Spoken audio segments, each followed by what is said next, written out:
अब म मान्य सदस्यहरूलाई सम्माननीय प्रधानमन्त्री श्री पुष्पकमल दाहाल प्रचण्डलाई प्रतिनिधि सभा नियमावली 2079 को नियम 222 बमोजिम सार्वजनिक महत्त्वको विषयमा वक्तव्य दिन अनुमति दिन्छु।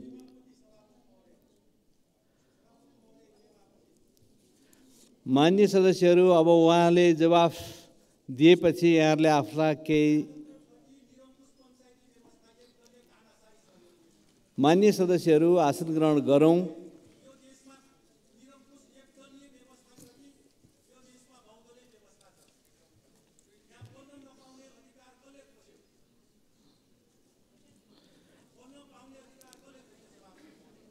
मान्य सदस्य, पहिला त उहाँले आफ्नो विषयमा कुरा राखिसकेपछि अनि यहाँहरूलाई त्यसमा प्रश्नहरू राख्ने, जिज्ञासाहरू राख्ने अथवा स्पष्टीकरण लिने हामीले व्यवस्था गरेका छौँ। त्यसअनुसार हामी अगाडि बढौँ। मान्य सदस्य आसन ग्रहण गरौँ र सम्माननीय प्रधानमन्त्रीजी आफ्नो वक्तव्य दिन सक्नुहुन्छ।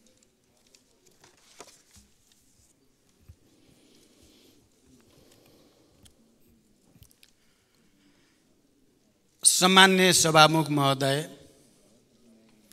सामान्यतः हाम्रो परम्परा अनुसार सदनमा प्रधानमन्त्रीले बोल्ने भनेपछि प्रतिपक्षी दलको नेता, सत्ता गठबन्धनका पनि सबै नेताहरू उपस्थित हुने प्रचलन थियो।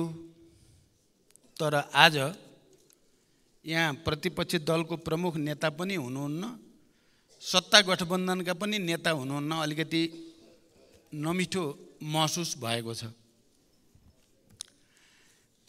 तैपनि म अहिले हिजोदेखि सदनमा उठेका केही विषयहरू, अहिले भर्खरै प्रतिपक्षी दलको तर्फबाट मान्य सदस्यले राखेका कुराहरू समेतलाई स्पष्ट पार्ने उद्देश्यका साथ म यहाँ उपस्थित भएको छु। सबभन्दा पहिला त म भारत भ्रमण बारे नै कुरा राख्न चाहन्छु। मैले मित्र राष्ट्र भारतको भ्रमणमा जानु अगाडि पनि यस सम्मानित सदनलाई जानकारी गराएको थिएँ र विषयहरू के प्रस्तुत हुँदैछन्, छलफल हुँदैछ भन्ने विषयहरू समेत मैले प्रस्तुत गरेको थिएँ। यी विषयहरूमा छलफल हुँदैछ भनेर। अब म भारत भ्रमण सकेर फर्केको छु र म भ्रमणको बारेमा औपचारिक रूपले म प्रतिपक्षी दलको नेतालाई धन्यवाद भन्न चाहन्छु। उहाँ आइपुग्नु भयो, त्यसको निम्ति मैले भन्दै थिएँ, उहाँले देखिन, नमिठो लागेको छ भनेर आउनुभयो, त्यसको लागि म खुसी भएको छु। धन्यवाद। अब म मित्र राष्ट्र भारतको भ्रमणमा भए गरेका कामहरू बारे यस सम्मानित सदनलाई जानकारी गराउन चाहन्छु सबभन्दा पहिला। त्यसपछि हिजोदेखि यो सदनमा उठेका विषयहरू बारे पनि म आफ्नो स्पष्टीकरण भनौँ या विचार भनौँ म प्रस्तुत गर्नेछु। सम्मान्य सभामुख महोदय, मित्र राष्ट्र भारतका प्रधानमन्त्री महामहिम श्री नरेन्द्र मोदीको मैत्रीपूर्ण निमन्त्रणामा मैले गत जेठ 17 देखि 20 सम्म भारतको 4 दिने औपचारिक भ्रमण पुरा गरी फर्केको छु। भ्रमणका अवसरमा भएका द्विपक्षीय भेटघाट एवं कार्यक्रमहरूका बारेमा यहाँहरूलाई अवगत नै छ। नेपाल र भारत बीच सदियौं पुरानो तथा घनिष्ठ सम्बन्ध रहिआएको छ।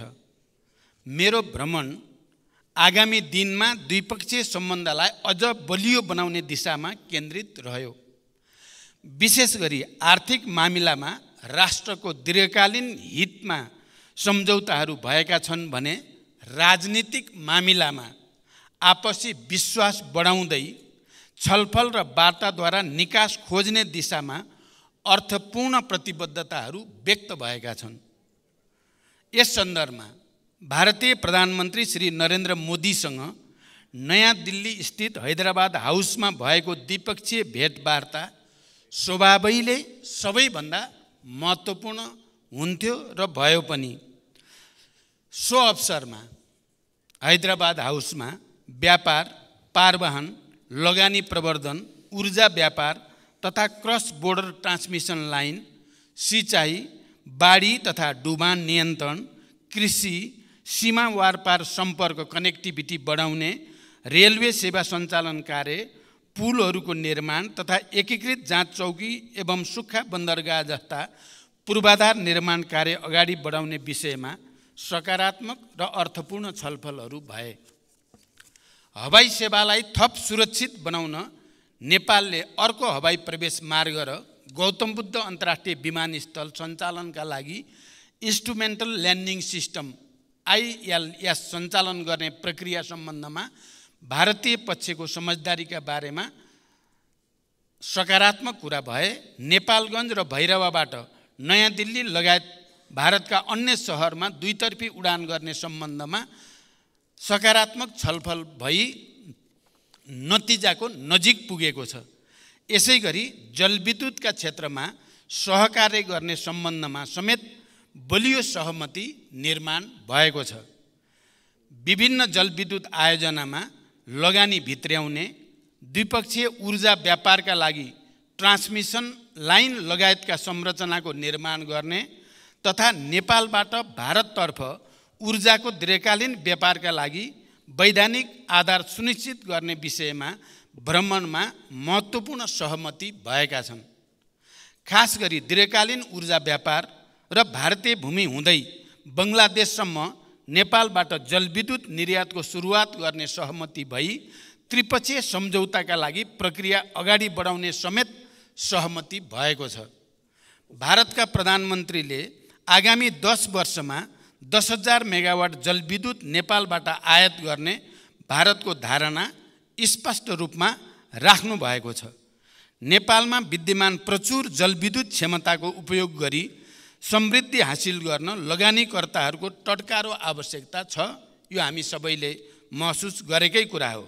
लगानीकर्ताहरूले उत्पादित विद्युतको बजार सुनिश्चित हुने अवस्थामा मात्र लगानी गर्ने हुँदा आगामी 10 वर्षमा 10,000 मेगावाट विद्युत भारतले नेपालबाट खरिद बिक्री सम्झौता गरी खरिद गर्ने व्यवस्था सहितको फ्रेमवर्क एग्रिमेन्टमा दुवै देशका ऊर्जा सचिवहरूले प्रारम्भिक हस्ताक्षर सम्पन्न गरेका छन्।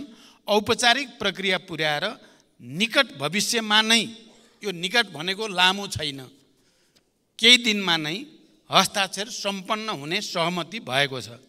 औपचारिक प्रक्रियाहरू पुर्याएर यो सम्झौता पूर्ण रूपमा लागू हुनेछ। भारत र नेपालका लगानीकर्ताहरू बजारको यो सुनिश्चितताबाट लगानीका लागि आकर्षित भई जलविद्युत उत्पादनमा थप लगानी हुने विश्वास लिइएको छ।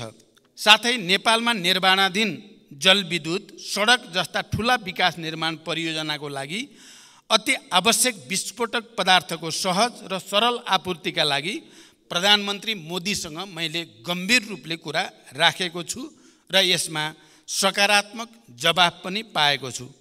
पञ्चेश्वर बहुद्देशीय परियोजनाको शीघ्र कार्यान्वयनका लागि 3 महिनाभित्र विस्तृत परियोजना प्रतिवेदन DPRलाई अन्तिम रूप दिने र द्विपक्षीय छलफललाई तीव्रता दिने सहमति भएको छ। वित्तीय प्रबन्ध सहित दुई सरकारले DPR स्वीकृत गरेपछि 1 वर्षभित्र कार्यान्वयनको मोडालिटी ढाँचा पनि सुनिश्चित गर्ने टुङ्गो लागेको छ। नेपालतर्फका संरचनाहरूको तयारीको अवस्थाका आधारमा टनकपुर ब्यारेजबाट लिङ्क क्यानल मार्फत चरणबद्ध रूपमा नेपाललाई सिँचाइको लागि पानी उपलब्ध गराउने सहमति भएको छ। नेपाल भारत सीमावर्ती क्षेत्रमा बाढी र डुबानका समस्याका बारेमा पनि छलफल भएको छ। मनसुन सुरु हुनु अघि नै बाढी र डुबान नियन्त्रण कार्यलाई प्रभावकारी बनाउन आवश्यक कदम चाल्नका लागि विद्यमान द्विपक्षीय संयन्त्रहरूलाई तत्काल सक्रिय बनाउन सम्बन्धित अधिकारीलाई प्रधानमन्त्री मोदीजी र मैले निर्देशन दिइसकेका छौँ। त्यसै गरी नेपालभित्र थप विद्युत प्रसारण लाइन निर्माणका लागि एक्जिम ब्याङ्क इन्डियाबाट प्राप्त सहुलियतपूर्ण कर्जाको चौथो खण्डको रकम उपयोग गर्ने विषयमा प्रधानमन्त्री मोदी सहमत हुनुभएको छ। भारतको अनुदान सहयोगमा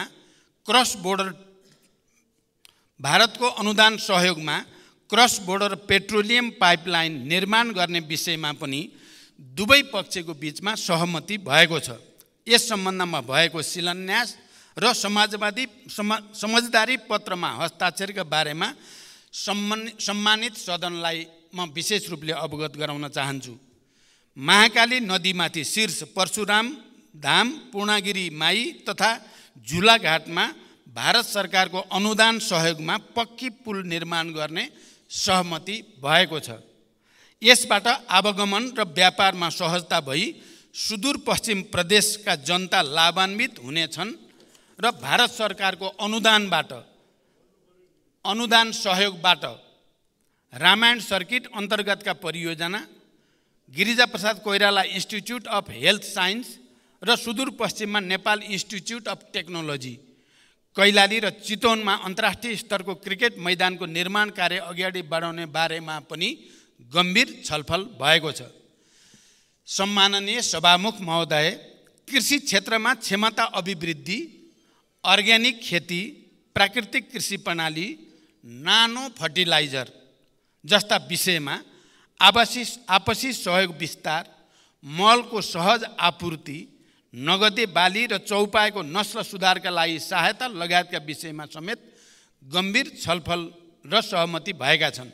नेपाल र भारतीय कम्पनीको संयुक्त लगानीमा नेपालमा रासायनिक मल कारखानाको सम्भाव्यता एवं बजारको सुनिश्चितताका बारेमा पनि सकारात्मक छलफल भएका छन्। भारतीय बजारमा नेपालका कृषिजन्य उत्पादन र प्राथमिक वस्तुहरूको निर्यात सहजीकरणका लागि भारतीय प्रधानमन्त्रीसँग गम्भीर छलफल भएको छ। द्विपक्षीय व्यापारलाई थप प्रवर्धन गर्ने र नेपालले सामना गरिरहेको व्यापार घाटा न्यूनीकरणको विषयमा पनि सकारात्मक छलफलसहित द्विपक्षीय व्यापारलाई अझ सहज बनाउन नेपाल भारत वाणिज्य सन्धिको पुनरावलोकन गर्न र व्यापार सम्बन्धी अन्य विषयलाई सम्बोधन गर्न वाणिज्य सचिव स्तरीय विद्यमान द्विपक्षीय संयन्त्रलाई सक्रिय बनाएर कार्य गर्ने निर्देशन दुवै प्रधानमन्त्रीबाट दिइसकिएको छ। व्यापार सहजीकरणका लागि प्रयोगशालाहरूले जारी गर्ने प्रमाणपत्रको म्युचुअल रिकग्निसन र एक्रेडिटेसन सम्बन्धी कार्यलाई अभ्यासमा उतार्ने गरी द्विपक्षीय समझदारी पत्रलाई टुङ्गोमा पुर्याउने सहमति भएको छ। नेपाली जुटमा लगाइएको महसुल काउन्टर भेलिङ ड्युटी हटाउन समेत भारतीय प्रधानमन्त्रीसँग सकारात्मक छलफल भएको छ। भेटवार्ताका क्रममा सीमा सम्बन्धी विषयहरूमा गम्भीर रूपले छलफल भएको छ। सीमा सम्बन्धी विषयलाई स्थापित कूटनैतिक संयन्त्र मार्फत समाधान गर्न भारतका प्रधानमन्त्रीलाई मैले गम्भीर ढङ्गले आग्रह गरेको छु। यहाँहरूलाई थाहा नै छ, प्रधानमन्त्री मोदीजीले पनि संयुक्त प्रेस मिटको अवसरमा सीमा लगायतका थाती रहेका सबै समस्या समाधान गरिनेछ भन्ने कुरा स्पष्ट शब्दमा राख्नु भएको छ। लामो समयपछि भारतीय प्रधानमन्त्रीबाट सीमा सम्बन्धी विषयमा स्पष्ट विचार आएको यो पहिलो र सकारात्मक अभिव्यक्ति हो। सम्माननीय सभामुख महोदय, अब म यस सम्मानित सदनलाई मेरो भ्रमणका अवसरमा प्रधानमन्त्री मोदीजी र मैले भर्चुअल माध्यमबाट उद्घाटन र शिलान्यास गरेका परियोजनाबारे जानकारी गराउन चाहन्छु। कुर्था बिजलपुरा रेलमार्गको हस्तान्तरण भारत सरकारको अनुदान सहयोगमा निर्माण भइरहेको यस रेलमार्ग अन्तर्गत हाल जयनगर कुर्था 35 किलोमिटर खण्डमा रेल सेवा सञ्चालन भइरहेकोमा कुर्था बिजलपुरा थप 17 किलोमिटर लामो खण्ड सम्पन्न भई हस्तान्तरण भएको छ। आवश्यक तयारीपछि अहिले सञ्चालनमा रहेको कुर्थासम्मको रेल सेवा बिजलपुरासम्म विस्तार भई 52 किलोमिटर यात्रुवाहक रेल सेवा सञ्चालन हुनेछ। हाल निर्माणाधीन बिजलपुरादेखि बर्दिवाससम्मको बाँकी 18 किलोमिटर खण्ड पनि शीघ्र सम्पन्न गर्ने सहमति भएको छ। त्यसपछि नेपालको पूर्व पश्चिम राजमार्गको बर्दिवासदेखि 70 किलोमिटर दूरीमा जयनगर हुँदै भारतका विभिन्न सहरहरूमा यात्रुवाहक र मालवाहक रेल सेवा सञ्चालन हुनेछ। यसबाट नेपालको आयात निर्यातमा समय र लागत घट्नुका साथै पर्यटन क्षेत्रमा समेत ठुलो टेवा पुग्ने विश्वास लिइएको छ। भारतको जोगबनीदेखि नेपालको विराटनगर कस्टम यार्डसम्म कार्गो रेल सेवाको सञ्चालन भारत सरकारको अनुदान सहयोगमा निर्माणाधीन भारतको बथनादेखि नेपालको कटहरी मोरङसम्मको रेलमार्ग मध्ये बथनादेखि विराटनगर भन्सार परिसरसम्मको 8 किलोमिटर खण्ड सम्पन्न भई नेपाल सरकारलाई हस्तान्तरण भएको छ। यसबाट विराटनगरको व्यापार व्यवसायलाई सहज हुनुको साथै हाल वीरगञ्जमा परेको चाप पनि कम हुन जानेछ। यो सेवा सञ्चालनपछि नेपाल भारत बीच माल वस्तु निकासी पैठारीमा सहजता आउनुको साथै एक अर्को देशको निर्धारित स्थानमा सोझै ढुवानी गर्न मिल्ने र भन्सार बिन्दुमा समेत झन्झटिलो प्रक्रिया नहुने हुँदा समय र लागत दुवैमा बचत हुने पक्का भएको छ। एकीकृत जाँच चौकीको शिलान्यास एवं उद्घाटन भारत सरकारको आर्थिक तथा प्राविधिक सहयोगमा निर्माण गरिएको नेपालगञ्ज रूपेडिया स्थित एकीकृत जाँच चौकीको हामीले संयुक्त रूपमा उद्घाटन गर्यौं। त्यसैगरी भारत सरकारकै आर्थिक तथा प्राविधिक सहयोगमा निर्माण हुने भैरवा सुनौली एकीकृत जाँच चौकीको पनि शिलान्यास गरिएको छ। यस किसिमका एकीकृत जाँच चौकीको निर्माण अत्याधुनिक क्वारेन्टाइन सेवाहरू विस्तार हुने भएबाट व्यापार सहजीकरण र अनाधिकृत व्यापार नियन्त्रणमा सहज हुने एवं गुणस्तरीय वस्तुको आयात सुनिश्चित हुने विश्वास गर्न सकिन्छ। मोतिहारी अम्लेखगञ्ज पेट्रोलियम पाइपलाइनको दोस्रो चरणको निर्माण कार्यको शिलान्यास पहिलो चरणमा भारतको मोतिहारीदेखि बाराको अम्लेखगञ्जसम्म पेट्रोलियम पाइपलाइनको निर्माण सम्पन्न भई दोस्रो चरणमा उक्त पाइपलाइनको चितवनको लोथरसम्म विस्तार गरी ग्रिनफिल्ड टर्मिनल निर्माण गर्ने पूर्व योजना अनुरूप नै दोस्रो चरणको शिलान्यास भएको छ। यसबारेमा पेट्रोलियम पूर्वाधार निर्माण सम्बन्धी समझदारी पत्र समेत हस्ताक्षर भएको छ। बुटोल गोरखपुर 400 केबी अन्तर्देशीय प्रसारण लाइनको शिलान्यास भएको छ। बुटोल गोरखपुर 400 केबी प्रसारण लाइनको निर्माण नेपाल विद्युत प्राधिकरण र भारतको power grid corporation of India limited PGCIL को 50% शेयर रहने गरी संयुक्त उपक्रम कम्पनी मार्फत अघि बढाउने सहमति यस अघि नै नेपाल र भारतका सचिव स्तरीय बैठकमा भएको हो। सो अनुरूप उक्त संयुक्त उपक्रम कम्पनी समेत गठन भई निर्माण कार्यको लागि बोलपत्र आह्वान भई मूल्याङ्कनको प्रक्रियामा रहेको छ। यस आयोजनाको निर्माण कार्यको शिलान्यास कार्यक्रम पनि सम्पन्न भएको छ। सम्माननीय सभामुख महोदय, भ्रमणका अवसरमा 7 वटा दस्तावेजहरूमा हस्ताक्षर र दस्तावेजको आदान प्रदान पनि भएको छ। नेपाल भारत पारवाहन सन्धि नेपाल जस्तो भूपरिवेष्टित मुलुकका लागि भारत हुँदै तेस्रो मुलुकसँग व्यापार गर्न पारवाहन सन्धि महत्त्वपूर्ण हुन्छ भन्ने हामी सबैले महसुस गरेको बुझेकै कुरा हो। गत 5 जनवरी 1979 मा संशोधन गरिएको नेपाल भारत पारवाहन सन्धि तथा त्यसको प्रोटोकल र मेमोरेन्डम 6 जनवरी 1979 देखि कार्यान्वयनमा रहेको थियो। उक्त सन्धिमा भएका प्रावधानका अतिरिक्त पारवाहनका क्षेत्रमा देखा परेका अप्ठ्यारा समाधान गर्न विगतमा विभिन्न लेटर अफ एक्सचेन्ज मार्फत समझदारी गरिएका थिए। ती छरिएर रहेका प्रावधानहरूलाई एकीकृत गरेर सन्धिमा नै समावेश गरिएको छ। साथै संशोधित सन्धिमा केही दूरगामी महत्त्वका नयाँ प्रावधानहरू समेत समावेश गरिएका छन्। जसअनुसार वीरगञ्जका अलावा भैरवा र विराटनगर तथा भविष्यमा विकास हुने अन्य नाकाहरू समेतबाट सिमेन्ट, कोइला, क्लिङ्कर लगायतका बल्क कार्गो ढुवानी हुने प्रावधान समावेश गरिएको छ। त्यसैगरी नेपालको पारवाहनमा भारतको आन्तरिक जल यातायातको इनल्यान्ड वाटरवेज प्रयोग गर्न साहेबगञ्ज, कालुघाट र बनारससम्म आन्तरिक जलमार्ग उपयोग र भारतका यी 3वटा टर्मिनल्सबाट हाल सडक र भविष्यमा विकास हुने रेलमार्ग सहित मल्टिमोडल ढुवानीका माध्यमबाट पारवाहन सुविधा सुनिश्चित गरिएको छ। यसबाट पारवाहन माध्यमको विविधीकरण हुने र अन्तर आबद्धता बढ्ने र तेस्रो मुलुकसम्मको व्यापार पहुँचमा नेपालको पारवाहन अधिकार सुनिश्चित हुन गएको छ।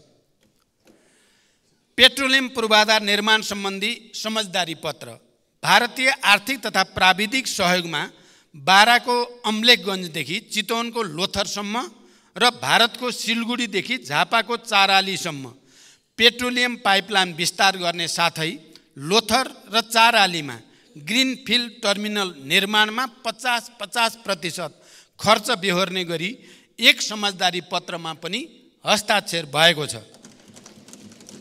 अन्तर्देशीय पाइपलाइनको विस्तार र भण्डारको विकासबाट लागत प्रभावकारिता, ढुवानी, भण्डारण एवं ऊर्जा सुरक्षाको हिसाबले समेत यो निकै नै महत्त्वपूर्ण रहेको छ।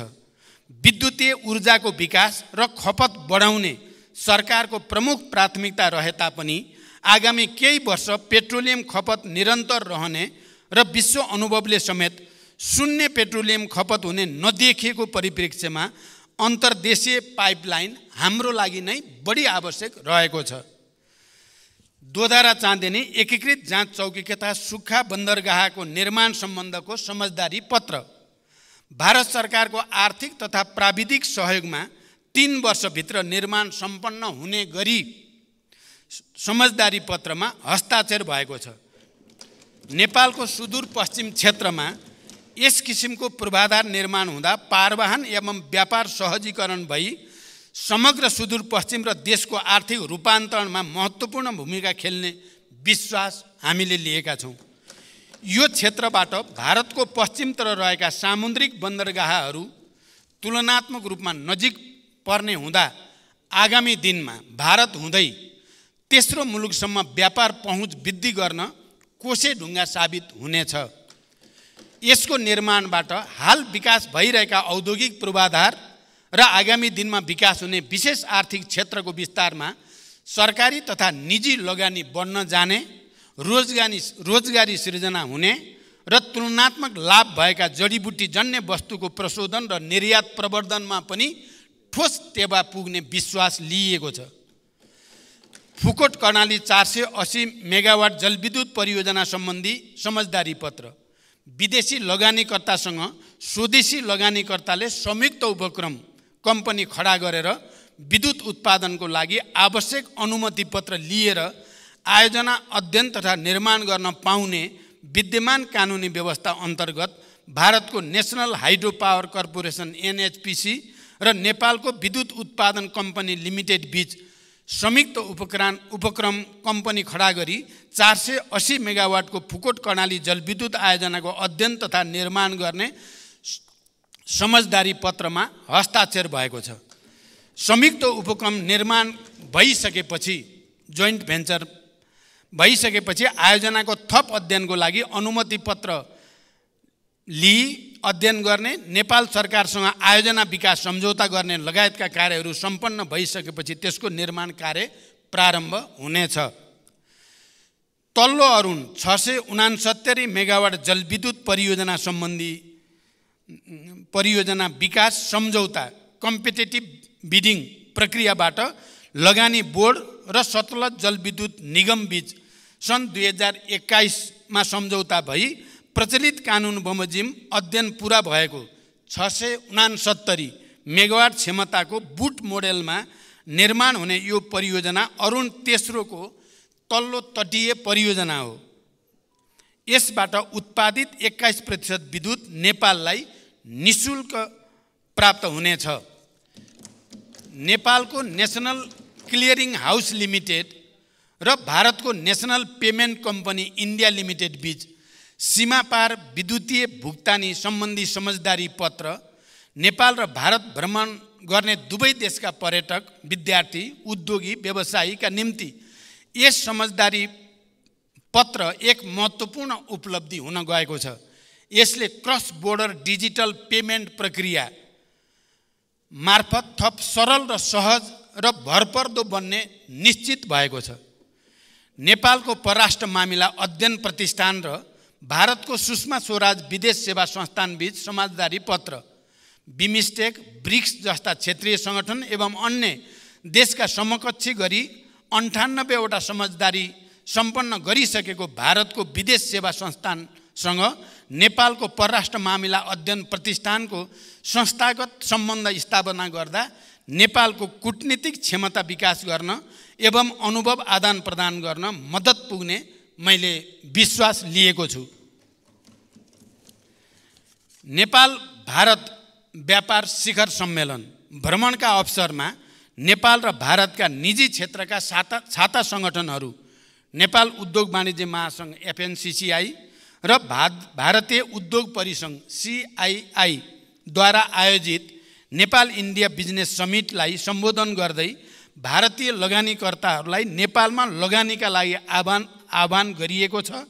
भारत सरकारका वाणिज्य मन्त्री समेत उपस्थित भई उक्त कार्यक्रममा नेपालका निजी क्षेत्रका प्रतिनिधि तथा भारतीय व्यवसायी र लगानीकर्ताहरू बीच साझेदारी र लगानीका विषयमा सकारात्मक र अर्थपूर्ण अन्तर्क्रिया सम्पन्न भएको छ।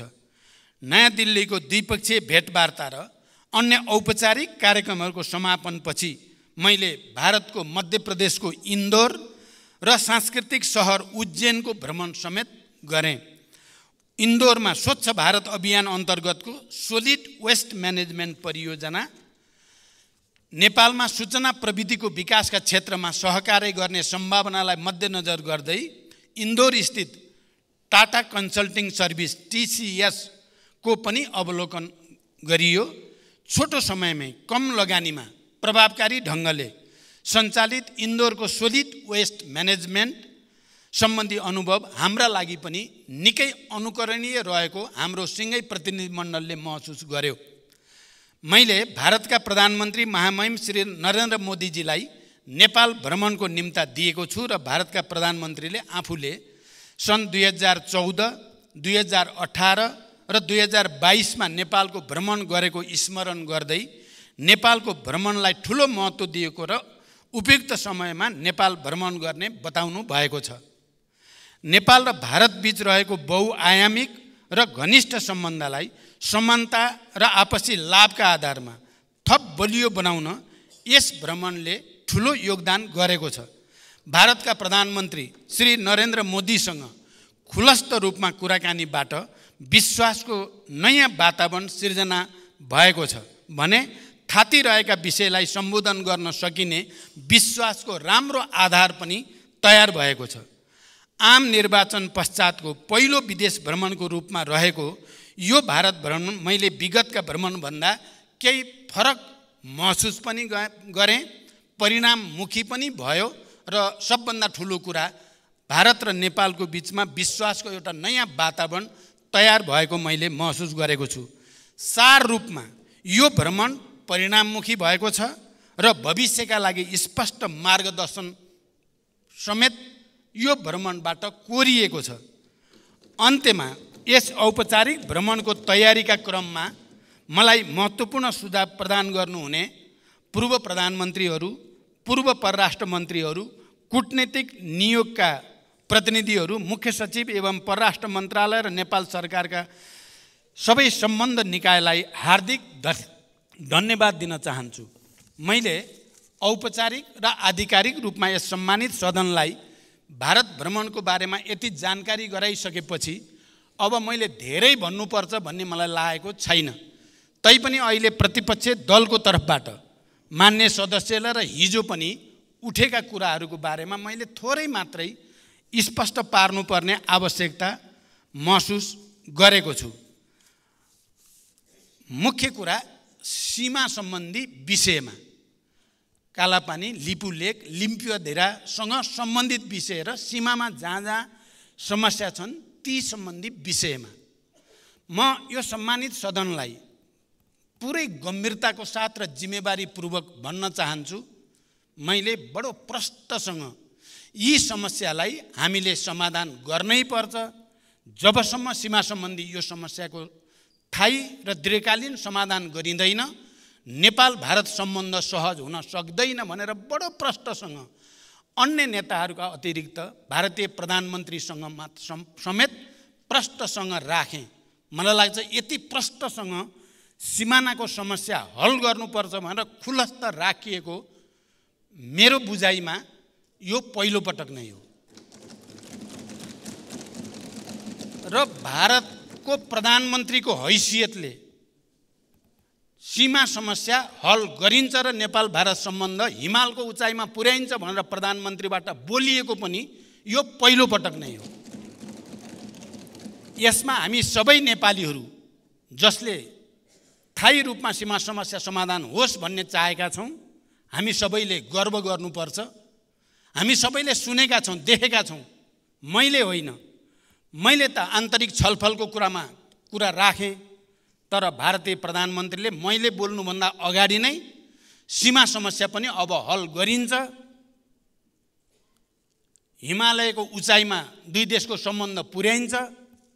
2014 मा यसै मञ्चबाट हाम्रो सम्मानित सदनलाई उहाँले गरेको सम्बोधन स्मरण गर्दै त्यति बेला उहाँले हित HIT हित भनेर भन्नुभएको थियो र अहिले उहाँले त्यसै मञ्चबाट अब चाहिँ हाम्रो हित मात्रै होइन, अब सुपर हिट हो सम्बन्ध भन्ने कुरा भनेको पनि यो पहिलो पटक हो।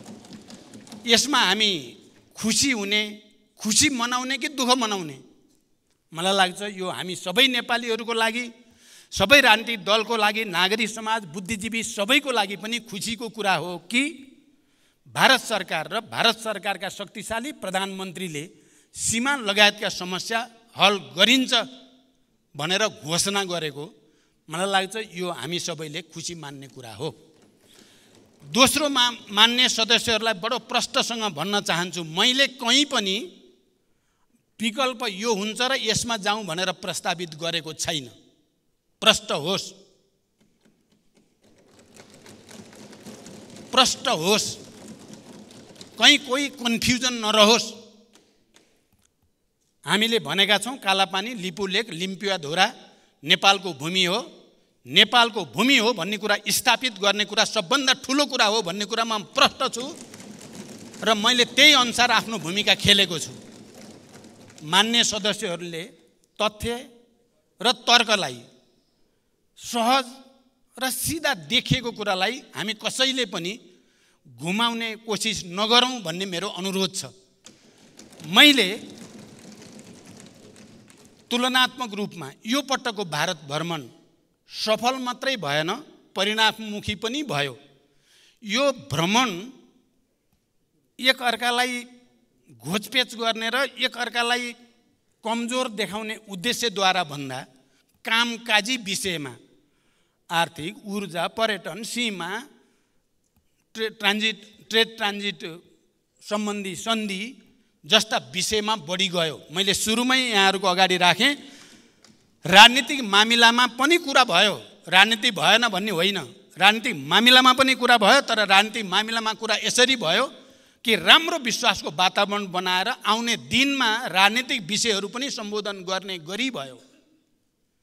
यस अर्थमा यो भ्रमण नेपालको लागि, हामी सबै नेपालीको लागि, आर्थिक क्रियाकलापलाई नयाँ गति दिनको लागि, उद्योग व्यवसायको वृद्धिका लागि, दीर्घकालीन हामीले विद्युत व्यापार सम्झौता 10,000 मेगावाट 10 वर्षमा लिने भारत सरकारको कमिटमेन्ट हामी सबैले सुन्यौँ, हामी सबैले देख्यौँ।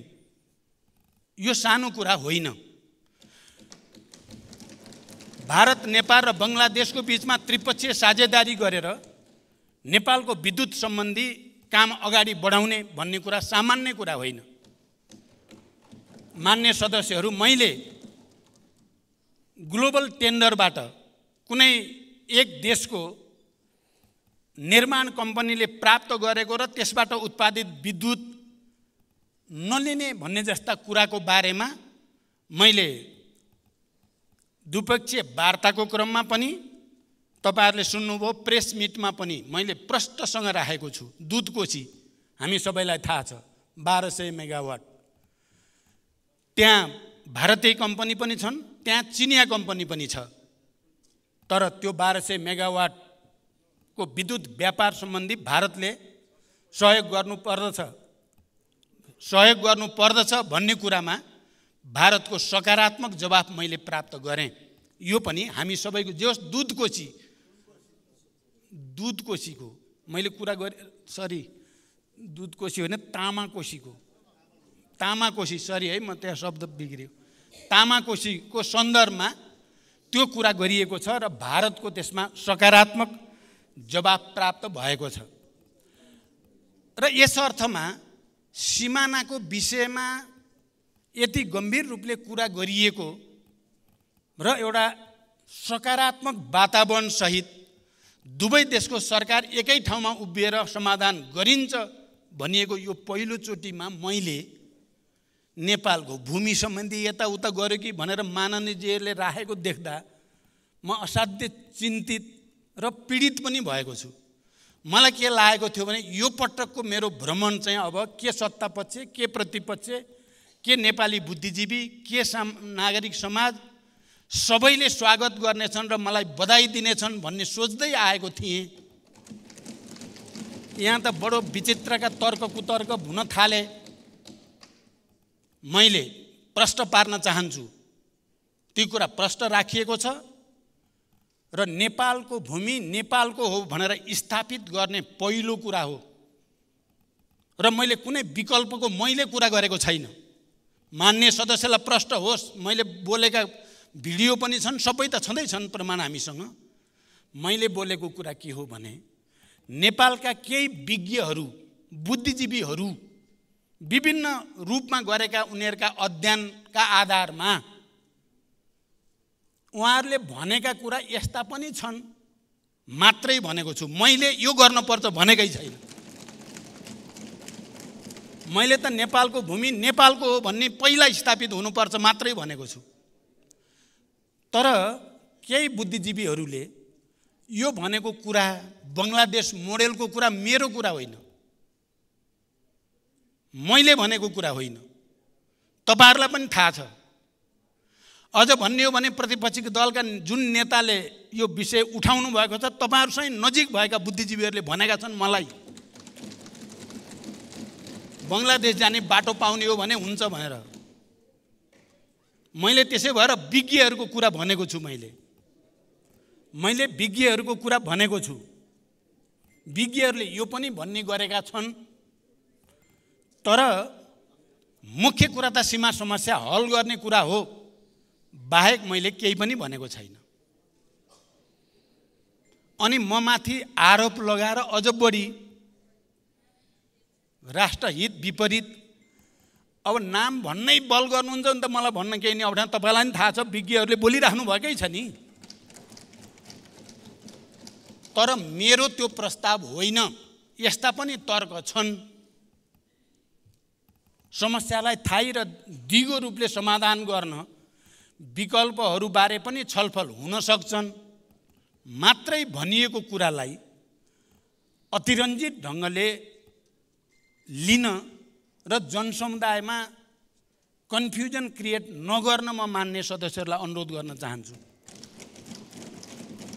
साँच्चै भन्ने हो भने यो पटकको भ्रमण साँच्चै कामकाजी भ्रमण भएको छ।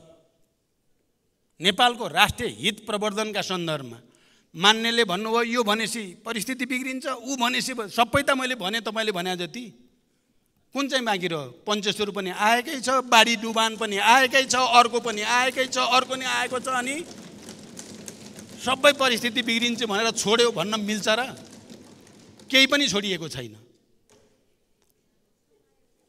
समाधान हुन खोजेको म खालि केमा मात्रै गम्भीर भएको छु। म यो सम्मानित सदनलाई भन्न चाहन्छु, केही कुरा हामीले समयभन्दा अगाडि धेरै होहल्ला गर्यो भने समाधान हुने पनि नहोला कि भन्ने चिन्ता छ। मैले कुरा चाहिँ सबै गरेको छु।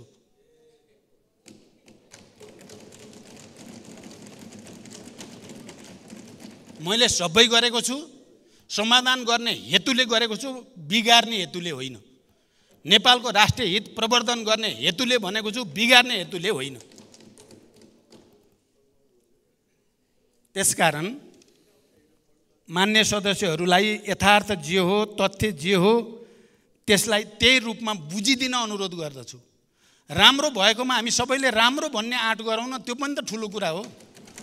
राम्रो भएकोलाई पनि नराम्रै भन्न पर्ने।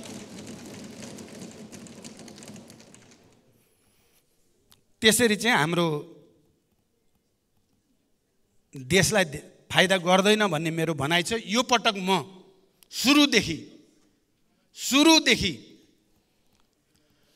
आर्थिक समस्या समाधान गर्ने उपायहरूको खोजीमा, सार्वजनिक र निजी क्षेत्रको अर्थपूर्ण परिणाममुखी सहकार्यको क्षेत्रमा, जनतालाई सेवा दिने ठाउँमा जनतालाई सुविधा दिने कुरामा, सुशासन प्रवर्धन गर्ने कुरामा सम्पूर्ण तागत सहित र इमानदारीका साथ लागेको छु भन्ने मलाई गर्व छ। र अहिलेको भारत भ्रमण पनि मेरो त्यही कमिटमेन्टको एउटा नयाँ उदाहरण हो भन्ने मेरो विश्वास छ। मलाई लाग्छ इतिहासले भोलि हामी सबैले पनि सम्झने छौँ, यो भारत भ्रमणले नेपाल भारत सम्बन्धलाई नयाँ आयाम प्रदान गरेकै रहेछ भन्ने विश्वास हुनेछ भनेर म व्यक्त गर्न चाहन्छु। र अब मान्य सदस्यले उठाएका अरू विषयमा पनि मैले आफ्नो धारणा संक्षिप्तमा राख्न चाहन्छु। अब एउटा विषय यहाँ उठेको छ, नागरिकताको विषय। नागरिकताको विषयबारे तपाईँ हामी सबै नै चिन्तित पनि छौँ र नागरिकताको विषय सकारात्मक ढङ्गले नेपाल राष्ट्रको बृहत्तर हितलाई केन्द्रबिन्दुमा राखेर नेपाली नागरिकले सहज ढङ्गले नागरिकता प्राप्त गरून्, अनागरिकले नागरिकता प्राप्त नगरून् भन्ने मूल सैद्धान्तिक विषयमा मलाई लाग्छ हाम्रो यो सिङ्गै हाउस एकमत नै छ। हामी कोही पनि विदेशीले नागरिकता पाउने, नेपालीले वास्तविक नेपालीले नागरिकता नपाउने स्थिति होस् भन्ने चाहना राख्दैनौँ। हामी सबै वास्तविक नेपालीले नागरिकताबाट वञ्चित हुन नपरोस् र कुनै पनि तरिकाले विदेशीले नागरिकता सहज लिने र राष्ट्रिय हित र राष्ट्रिय संवेदनशील विषयमा कहीँ कतै गडबडी हुन नपाओस् भन्नेमा हामी प्रस्त छौँ। यो सिद्धान्तमा हामी कोही दुविधामा छैनौँ। जति बेला हामीले नेपालको राष्ट्रिय हित र नागरिकताको विषयमा विगतमा छलफल गरेका छौँ, हामी सबैले सर्वसम्मत रूपमा नै निर्णय गरेका छौँ। चाहे त्यो 2063 अन्तरिम संविधान बनाउने बेला नागरिकता सम्बन्धी विषय होस्, त्यो अन्तरिम संविधानमा तात्कालीन सबै राजनीतिक दल र तात्कालीन व्यवस्थापिका संसद सबैले सर्वसम्मत रूपबाट निर्णय गरिएको छ। त्यो कुरा हामी सबैलाई स्मरण नै छ। म त्यतापट्टि धेरै जान चाहन्न। अब म खालि मान्य सदस्यहरूलाई कुन तथ्यतिर ध्यानाकर्षण गराउन आवश्यक ठाने मैले भने नेपालको अन्तरिम संविधान 2063 सम्मत 2046 साल चैत्र मसान्तसम्म नेपाल सरहदभित्र जन्म भई नेपालमा स्थायी रूपले बसोबास गर्दै आएको व्यक्तिले प्रचलित कानुन बमोजिम जन्मको आधारमा नेपालको नागरिकता प्राप्त गर्नेछ। 2 वर्षको लागि भनिएको थियो त्यहाँ। तर यस व्यवस्था अन्तर्गत नागरिकता प्राप्त गर्न प्रचलित कानुनमा व्यवस्था भयो बमोजिम एक पटकको लागि तोकेको अवधिभित्र निवेदन दिइसकेको हुनुपर्ने छ भनेर हामी अहिले जति पार्टी र प्रमुख नेता नयाँ पार्टी छोडेर, त्यति बेला नयाँ पार्टी बनिसक्नु भएको थिएन, हामी पुराना पार्टीका यिनै नेता हौँ, हामी सबैले सर्वसम्मत रूपले त्यो व्यवस्था गरेका हौँ। यो संविधान प्रारम्भ हुनुभन्दा 72 को संविधान प्रारम्भ हुनुभन्दा अघि जन्मको आधारमा नेपालको नागरिकता प्राप्त गरेको नागरिकको सन्तानले बाबु र आमा दुवै नेपालको नागरिक रहेछन् भने निज बालिग भएपछि निज बालिग भएपछि वंशजको आधारमा नेपालको नागरिकता प्राप्त गर्नेछ भनेर हामीले संविधानमा व्यवस्था गर्यौं। त्यो पनि सर्वसम्मतले नै गर्यौं। अनि अब त्यो मान्यता अनुसार हामीले के गर्यौं त भन्ने कुरा पनि म संक्षिप्त सबै मान्नेहरूलाई स्मरणको लागि, मलाई जानकारी छैन भनेर जानकारी दिन खोजेको होइन। पहिलो पटक गृह मन्त्रालयको मिति 2068/9/26 गतेको परिपत्र मार्फत माननीय उपप्रधानमन्त्री एवं गृहमन्त्री स्तरीय मिति 68/9/24 को निर्णय अनुसार जन्मका आधारमा नेपाली नागरिकका सन्तानलाई कानुनी प्रक्रिया पूरा गरी वंशजको आधारमा नेपाली नागरिकता प्रदान गर्ने भनी सबै जिल्ला प्रशासन कार्यालयहरूमा परिपत्र जारी गरियो। स्मरण रहोस्। गृह मन्त्रालयको मिति 68/11/12 गतेको परिपत्र मार्फत सम्मानित सर्वोच्च अदालतबाट 68/11/4 मा निवेदनको अन्तिम टुङ्गो नलागेसम्म उक्त परिपत्रहरू चलानी नम्बर 394 मिति 2068/9/26 र चलानी नम्बर 410 मिति 68/10/2 कार्यान्वयन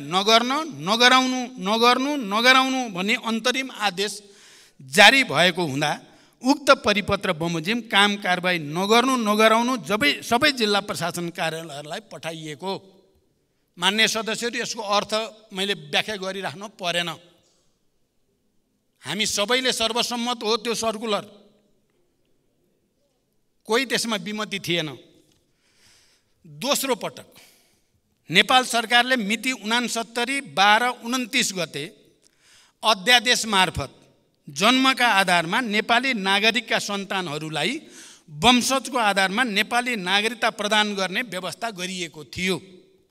नेपाल नागरिकता पहिलो संशोधन अध्यादेश 2069 द्वारा नेपाल नागरिकता ऐन 2063 को दफा 3 को उपदफा 4 मा उल्लेखित व्यवस्था नेपालको अन्तरिम संविधान 63 को धारा 68 को उपधारा 2 को प्रतिबन्धात्मक वाक्यांशको खण्ड ग बमोजिम 70/12/12 गतेदेखि निष्क्रिय हुने भएकोले सो व्यवस्था बमोजिम सोही मितिदेखि नागरिकता जारी नगर्ने भन्ने सबै जिल्ला प्रशासन कार्यालयहरूलाई परिपत्र पठाइएको।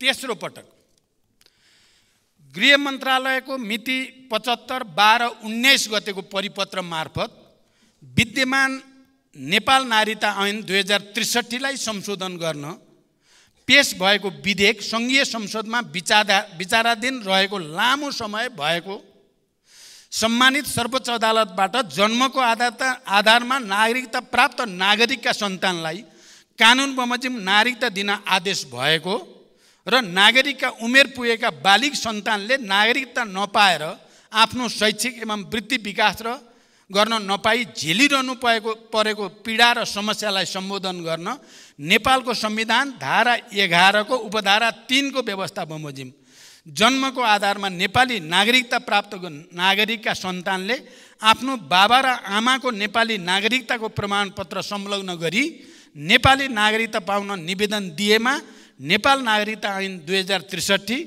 नेपाल नागरिकता नियमावली 2063, नागरिकता प्रमाणपत्र वितरण कार्यविधि निर्देशिका 2063 बमोजिम वंशजको आधारमा नागरिक प्रदान गर्न अपनाउनु पर्ने कार्यविधि प्रक्रिया अपनाई जो बुझ्नुपर्छ बुझी उपयुक्त देखिएमा वंशजको आधारमा नागरिकता प्रदान गर्न सकिने भनी सबै जिल्ला प्रशासन कार्यालयहरूमा परिपत्र पठाइएको। फेरि यो पठाइएको 2075 मा। स्मरण रहोस्। गृह मन्त्रालयको 2076/1/25 गतेको परिपत्र मार्फत गृह मन्त्रालयको चलानी नम्बर 583 मिति 2075/12/19 को पत्रको विषयमा सम्मानित सर्वोच्च अदालतको पूर्ण इजलासबाट सुनवाई भई अन्तरिम आदेश जारी हुने नहुने सम्बन्धमा टुङ्गो नलागेसम्म उक्त पत्र कार्यान्वयन नगराउनु होला भनी सो पत्र कार्यान्वयन नगरी यथास्थितिमा राख्नु भनी अल्पकालीन अन्तरिम आदेश जारी भएकोले सो आदेश अनुसार गराउन हुन। चौथो पटक नेपाल सरकारले मिति 78/2/9 गते नेपाल नागरिकता ऐन 2063 को पहिलो संशोधन अध्यादेश, मान्य सदस्यहरूलाई राम्रोसँग हेक्का छ अध्यादेश,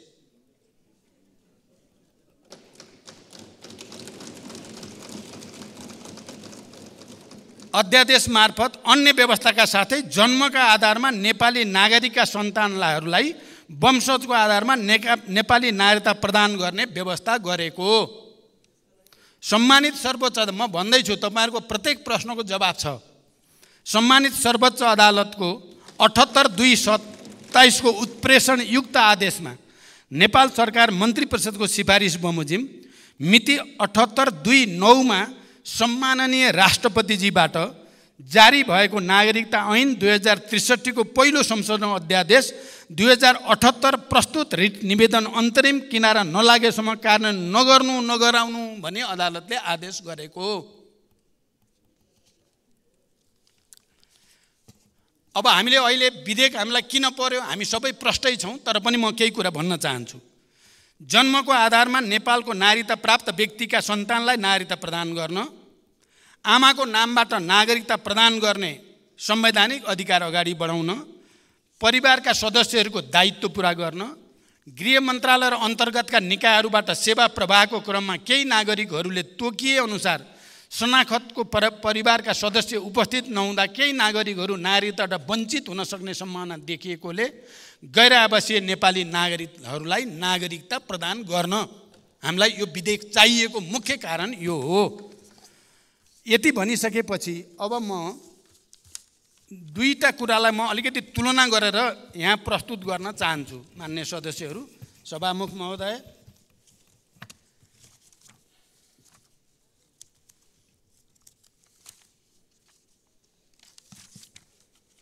पहिलाको मैले अघि जुन अध्यादेश भने त्यो अध्यादेश जारी गर्दा अहिले प्रतिपक्ष दलको नेता नै प्रधानमन्त्री हुनुहुन्थ्यो, हामी पनि सरकारमा थियौं। हामी पनि भनेको माओवादी केन्द्र पनि। त्यहाँ के भनिएको व्यवस्था गरिएको थियो त्यो अध्यादेशमा, म त्यो पढेर सुनाउन चाहन्छु।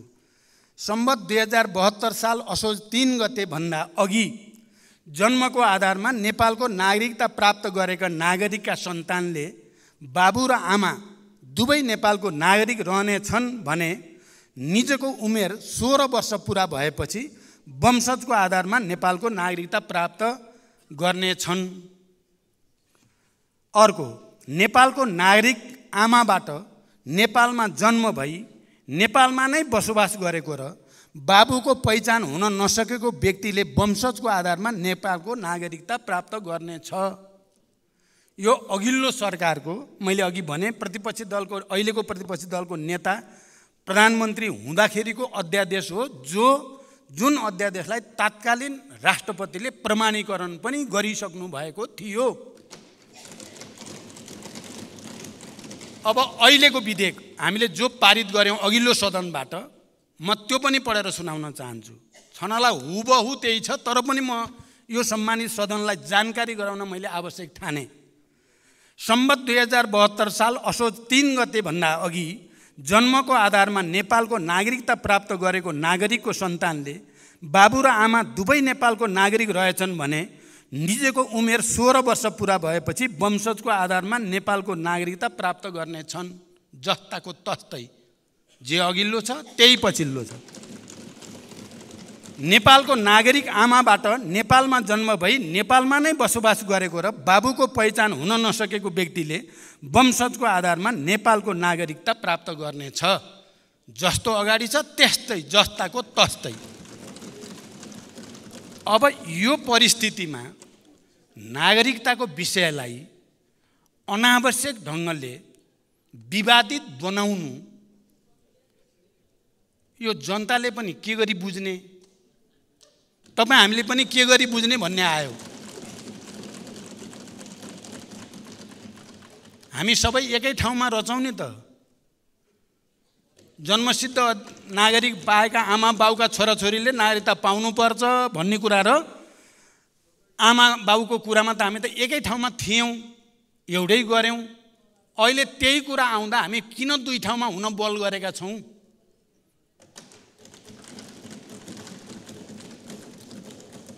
हामी त्यसो नगरौँ।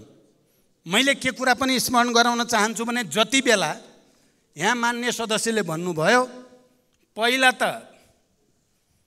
राज्य व्यवस्था समितिमा माओवादी केन्द्र पनि अझ 15 वर्ष हुनुपर्छ भन्थ्यो, पछि 7 वर्षमा आएको थियो, अहिले त फेरि यस्तो भयो। तपाईहरु किन हुनुभयो नि? तपाईहरु किन हुनुभएको? 7 वर्ष किन नराखे? अहिले मैले पढेको अध्यादेशमा कहाँ गयो 7 वर्ष? खोइ 15 वर्ष। सवाल त्यो होइन। म के भन्न चाहन्छु भने हामी अहिले पनि नेपालमा विवाह गरेर आउने महिलाको हकमा केही क्राइटेरिया राख्नुपर्छ भन्नेमा नै छौँ हामी।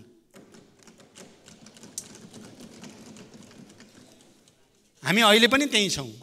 म के कुरा सम्झाउन चाहन्छु भने त्यति बेला जति बेला यो विधेयक प्रस्तुत हुँदै थियो, नेपाली कांग्रेसका सभापति शेरबहादुर देउवा प्रधानमन्त्री भएको बेलामा गृह मन्त्रालयबाट गृहमन्त्रीको मुखबाट हामीले नै के बोलाइएको छ भने यो विधेयक जन्मसिद्ध नागरिकता प्राप्त गरेका बाउआमाका छोराछोरीहरू जो अत्याचारमा परेका छन्, पीडित नेपाली नागरिक भएर नागरिकता नपाउने, जागिर नपाउने, विदेश जान नपाउने मान्छे प्रताडित भएका छन्, तिनीहरूको लागि मात्रै विधेयक हो। 7 वर्ष गर्ने कि 10 वर्ष गर्ने कि नगर्ने कि भन्ने बारेमा फेरि छलफल गरेर सहमति बनाउनु पर्छ भनेर यही मञ्चबाट बोलेपछि मात्रै हामीले छोडेको हो। त्यो विषय त बाँकी नै छ। तर अहिले जुन विधेयकको हामी चर्चा गरेका छौँ नागरिकता सम्बन्धी, त्यो हामी सबैको सर्वसम्मत विधेयक हो त्यो। अनि यहाँ मान्य सदस्यले भन्नुभयो एनआरएनका लागि त दिन हामी पनि सहमत छौँ, त्यही त गरिएको छ, अरू त यहाँ विवादै छैन। विवादै नभएका कुरालाई किन जबरजस्ती विवादित बनाउन खोजियो? यसले राष्ट्रलाई के हित गर्छ? यसले जनतालाई के हित गर्छ? हामीले 5 लाख 6 लाख भन्दै थियौँ, अहिले त 12-15 लाख भइसक्यो नागरिकताविहीन। तिनको पीडालाई मलमपट्टि लगाउन गरिएको व्यवस्था न हो यो। चाहे तत्कालीन प्रधानमन्त्री केपी ओलीजी हुँदाखेरि ल्याएको अध्यादेश होस्, चाहे देउबाजी हुँदाखेरि ल्याएको विधेयक होस्, एउटै त कुरा हो। त्यहाँ हामी सर्वसम्मत भएर अगाडि बढौँ भन्ने छ। तर यति भनिसकेपछि फेरि पनि कुरा मैले अघि भने नि, पहिलो पटक, दोस्रो पटक, तेस्रो पटक, चौथो पटक हामीले निर्णय गर्छौँ, सरकारले निर्णय गर्छ, अदालतले रोक्छ, सरकारले निर्णय गर्छ, अदालतले रोक्छ। त्यो पीडा अहिलेको प्रतिपक्षले नै भएकै पीडा हो, अहिलेको सत्तापक्षले नै भएकै पीडा हो। अहिले पनि यो फेरि गयो अदालतमा। अब त सब जुडिस भइ नै सक्यो, अन्तरिम आदेश जारी भइ नै सक्यो, हामी यहाँ किन गाला बजाउने? अब अदालतले भनेपछि मान्दैन भन्नेवाला हामी कोही पनि छैनौँ, मान्न नै पर्छ। पर्खौँ, यहाँ विवाद किन गरिराख्ने? हामी यहाँ गर्दा गर्दै हिजै भइसक्यो अल्पकालीन आदेश। त्यसकारण मेरो मान्य सदस्यहरूलाई यो विषयलाई अब योभन्दा बढी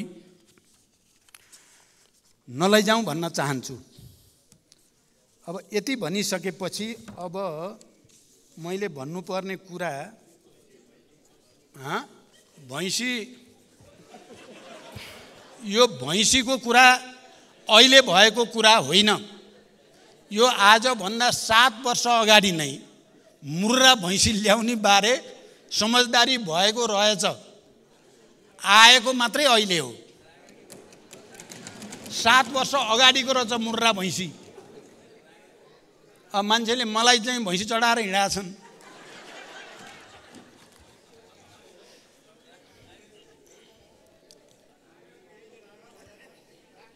राँगा नै हो, मुर्रा हो, मुर्रा। त्यसकारण मान्य सदस्यहरू जे भए पनि यो पटकको भारत भ्रमण विगतभन्दा फरक भएको छ, उपलब्धिमूलक भएको छ। यसलाई र यो पटक भएका समझदारी र विश्वासको वातावरणलाई सुदृढ गर्न हामी सबैले मेहनत गरौँ। मलाई लाग्छ देशको आर्थिक विकासको निम्ति पनि एउटा नयाँ युगको ढोका खुल्न सक्छ, खुल्न थालेको छ। यसलाई हामीले आपसमा फेरि विवाद गऱ्यौँ भने अरू कसैलाई तिमीहरू आफै विवाद गर्छौ सकिँदैन भन्ने ठाउँमा पुग्न नदिउँ। राम्रो वातावरण बनेको छ, यो वातावरणलाई सुदृढ गरौँ र मलाई विश्वास छ यो पटक नयाँ प्रक्रियाको थालनी हुन्छ र त्यसको सुरुवात भइ नै सक्यो। यसमा हामी सबैले खुसी मनाऊँ, गर्व गरौँ र यसलाई सुदृढ गर्नको लागि आफ्नो ठाउँबाट सहयोग गरौँ भन्ने अनुरोध सहित म बिदा हुन्छु। धन्यवाद।